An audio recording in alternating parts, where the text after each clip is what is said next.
चार पायाची कोंबडी हे ऐकल्यानंतर आपलं मन खरं तर विचलित होणार आहे आणि हे नवल घडलंय शिरूर तालुक्यातील शिक्रापूर परिसरात।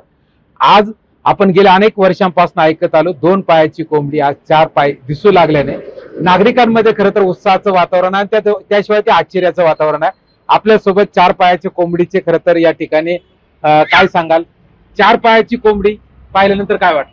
मला एक आश्चर्याचा धक्का बसला। मी तर एक शेतकरी आहे, पण शेती व्यवसाय करीत असताना मी चिकनचा धंदा करतोय आणि एक जोडधंदा म्हणून मी चिकनचा धंदा करतोय आणि मी आतापर्यंत माझ्या स्वतःच्या घरी सुद्धा कोंबड्या पाळल्यात।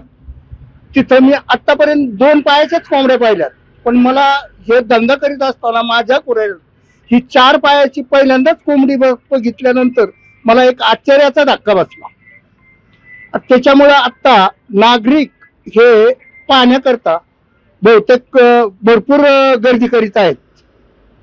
आपल्या सोबत या ठिकाणी खरं तर पशुवैद्यकीय अधिकारी आहेत, तुम्ही निवृत्त झाला।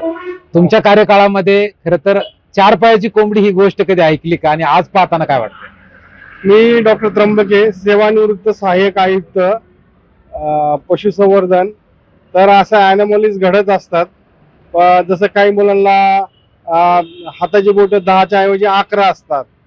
परंतु आता ह्या पत्रकार मित्राचा प्रश्न असा आहे की तुम्ही अशी केस पाहिली का? तर मी माझ्या 35 वर्षाच्या सेवेमध्ये पहिल्यांदाच अशी केस बघतो। खरं तर काय प्रकार असू शकतो? कोंबडीला चार पाय ही गोष्ट नवलाची गोष्ट आहे। प्रत्यक्षात जे पुढचे दोन पाय असतात त्याचं पंखामध्ये रूपांतर होतं, मागचे जे दोन पाय असतात त्याच्यावर ते असतं। पण दिसताना असं दिसतंय या कोंबडीला दोन पंख तर आहेतच आणि चार पाय पण आहेत। हे असं आता ही पॅथॉलॉजिकल डिसऑर्डर आहे, पण हे आहे सत्य। नक्कीच जेनेटिक म्युटेशन नावानं खरं तर या ठिकाणी पाहिलं जरी असलं तरी मात्र या कोंबडीच्या चार पायाने शिक्रापूर परिसर मात्र आश्चर्यचकित होताना पाहायला मिळाला। अमोल दरेकर, जय महाराष्ट्र, शिरूर, पुणे।